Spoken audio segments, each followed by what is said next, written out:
He convinced me of my wrongdoing in not speaking to the paper. He said, "How will I hear you?" He said, "There are people who want to know, and if you don't tell them, how will they know?" He was one of many voices that said the same thing to me after I lost that initial primary. And it opened my eyes. In coaching, which I've done for some 26 years, you learn that everybody makes mistakes. And you don't worry about your mistakes. It's not the mistakes that determine the character of a man. It's his reaction to it. And I recognize that mistake. And I am so glad I lost that primary. If I had won that primary, I would have never seen that. Eddie may never have called me. It is a blessing that I took second in that race. Because now my eyes are open. Because now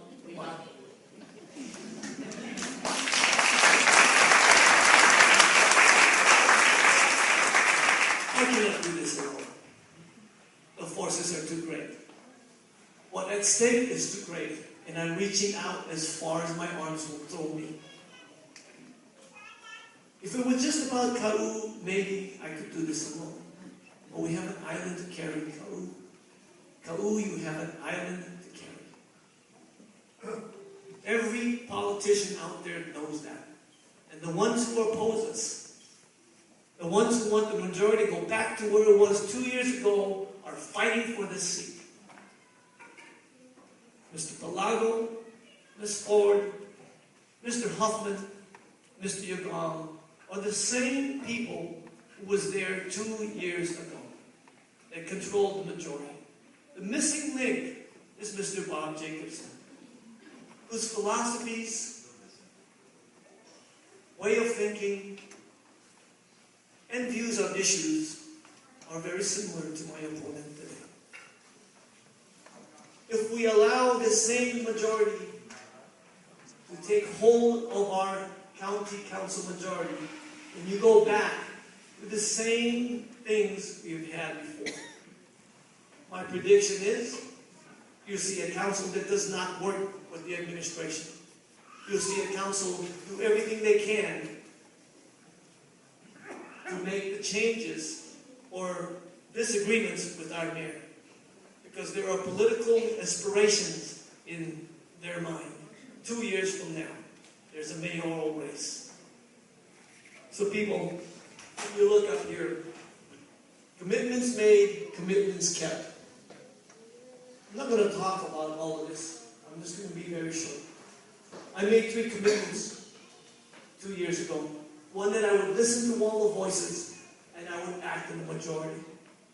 If you look at our list of the things, and hopefully maybe you can pick up some of those things, but this is the list of all the things that were brought to our district. Millions of dollars into our district in the worst of economic times. It didn't just happen. I held over 24 community talk stories in our district. That's over 1 talk story per month. I went out and found out what people needed. In fact, when I first got into office, the first cry I heard was from Ocean View. Ocean View said, "We need a larger tank, Mr. Enriquez. How are you going to help us? We got a well dug, but we only get money enough for a 100,000-gallon tank. It's not going to serve us." I wrote my first bill, Bill 152. It garnered $400,000 to Ocean View for a 300,000-gallon tank. That was big.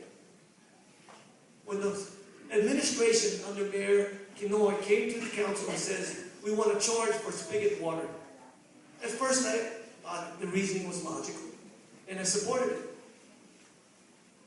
But then after I heard the cries from the community, "Don't charge us for spigot water. We haul more water than anybody else.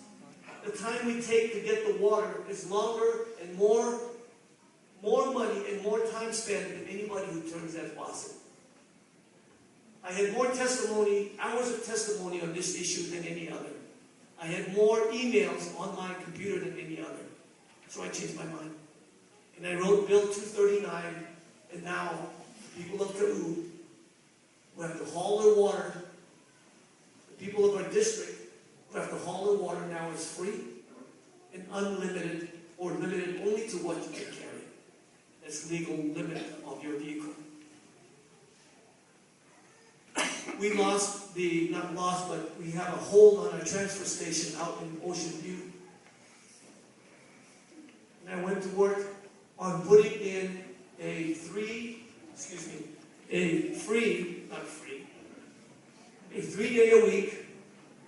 temporary transfer bin.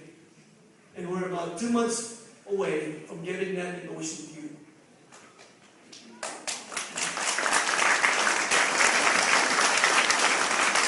I know you all remember when our transfer station got closed off for only 3 days, was it 3 days a week, and 9 to 6.